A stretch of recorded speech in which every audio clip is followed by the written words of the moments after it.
How to use packaging to create junk journals. I got this idea when I saw this packaging to make a mini junk journal out of this. So I went ahead and glued all the pieces together, covered them with gesso, and then folded them into a mini journal. I didn't have a lot of time this day, so I wasn't being particular about the sizing. I just figured I would make it up as I went along.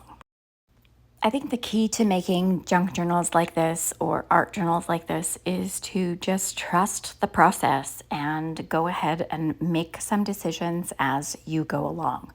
Make sure you have some mark making tools. This is actually a tray liner or a drawer liner to make those little polka dots. Painting with my fingers is one of my favorite things to do. I'm just making sure that there's a lot of interest and a lot of variety in my mark making, and I chose a very sweet summer spring color palette. These look like pastels, but they're actually intense watercolor crayons, and I absolutely love using them for mixed media. And I'm not being super particular. I'm just making sure there's a bunch of variety. And then I dug into my tray of napkins. Napkins are one of my favorite mixed media techniques. You got to pull that backing off of there. And then I just use decoupage or Mod Podge to glue it on. And I make sure there's a lot of coverage underneath to prevent bubbling. And then you also want to make sure that you cover the top, because then it protects the napkin from any water damage that might happen as you move along with more layers. And there really is no rhyme or reason as to my placement.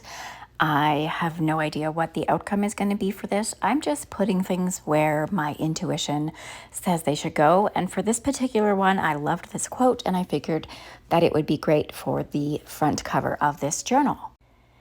Making sure that you are gluing both the front and back of these napkins because they are very water soluble. This was a birthday card that I got from my sister. I loved the quote on it and I wanted to repurpose it, so I added it to the center folds of this journal. Again, using these watercolor crayons.